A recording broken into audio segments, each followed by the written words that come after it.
Not only is SafeMoon planning on using wind turbines, but they are also planning to use solar energy. And I have done a little bit of some deep diving down the rabbit hole, and I have come up with some new theories that I think could be very interesting. I'm going to go ahead and explain them to you in just a second, and I'm really curious to see what you guys think. Before I do get into this, I want to say a special shout out thank you to our Patreon supporters.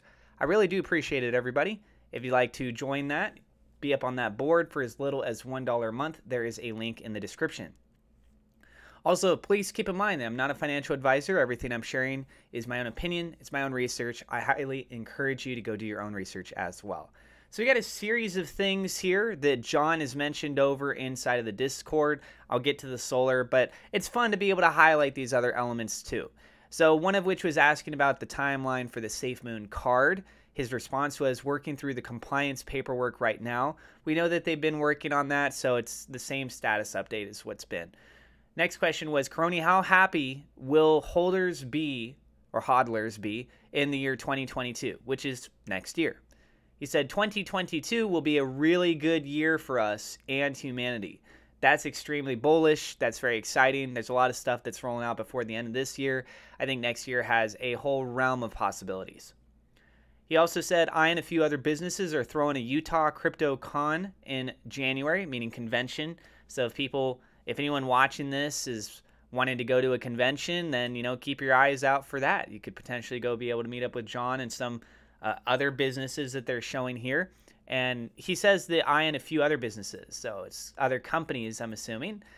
And it makes me wonder, are these companies that they're working with or that they plan on working with? We'll have to wait and see. Some of them maybe. I don't think all of them, though. But you never know.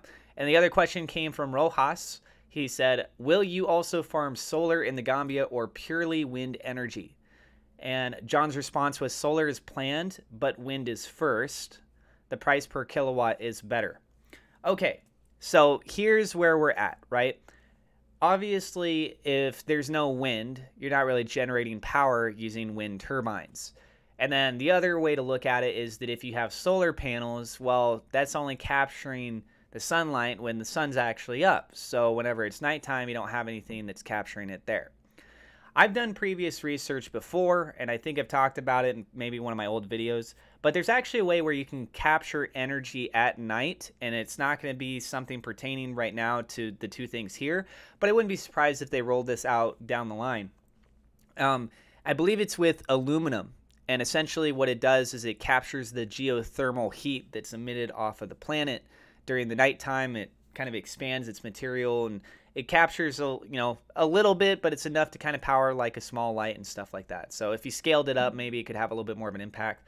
But anyways, let's get back to the solar energy, okay? So there's a blockchain startup company. Candela Coin develops a solar-powered eco-friendly cryptocurrency mining protocol. Okay, so check this out. Candela's protocol relies on solar energy being the source of energy. By using a 100-watt photovoltaic panel, the output would be enough kilowatts per hour to generate the computing power necessary for cryptocurrency mining, all the while reducing carbon emissions, air pollutants, and providing eco-incentives to cryptocurrency miners. So it's not only eco-friendly, it's like super eco-friendly. This method will require an ASIC configuration or GPU. Candela Coin CEO Avishane Verdugo said, to put it clearly, following our protocol would mean the more cryptocurrency that is mined, the more our carbon footprint shrinks. Mining cryptocurrency would actually help the environment. Miners would be incentivized to produce more solar energy so they could generate more computing power and mine more crypto. Now, I know what some of you may be thinking, but Atlas, they already said that they're not using proof of work. And the way that it's identifying it, it sounds like proof of work. And you would be correct. John did say previously that SafeMoon will not use proof of work as far as for the, wind turbines and how that's actually going to be burning it. But he did say that they will be using something similar to that. So, as we can clearly define based in this article, there is a method to being able to mine cryptocurrency or to be inclusive into the blockchain industry using solar panels. Okay, But if it's not proof of work, is there something that's similar to proof of work that's very close to it? And doing a little bit of digging around, I actually found something. And so this is called proof of elapsed time, or POT. Now, keep in mind that the SafeMoon team may come up with their own consensus model, something that we haven't actually seen before. But if we look to see what's already been done, maybe this could also give us additional clues. So this is close to proof of work. Intel presented an alternative consensus protocol called proof of elapsed time. It works like proof of work, but is more efficient in terms of energy usage. Check that out. It's more efficient. No puzzle is to be solved. A trusted execution environment, or T, is used to ensure that blocks get created in a randomized lottery fashion.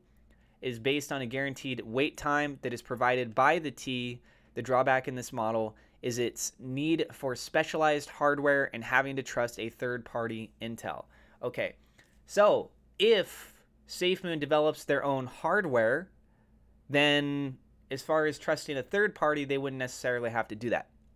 I don't know if that's part of the plans, right? The stuff that like we don't even know, the stuff that he says, you know, it's on the dark side of the moon and all that kind of stuff. But I think it would be highly interesting to see if they are developing their own actual hardware that could help with the mechanics of something that's like proof of work, but just slightly different. So this is called proof of elapsed time.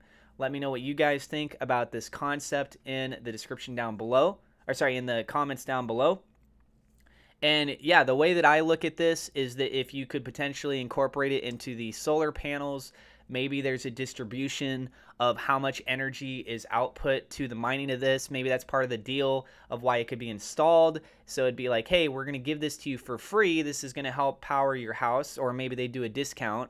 Or maybe there's just something in the contract. I don't know what the terms would be. But imagine if you could provide, let's say, 80% of free renewable energy to the home or to the business.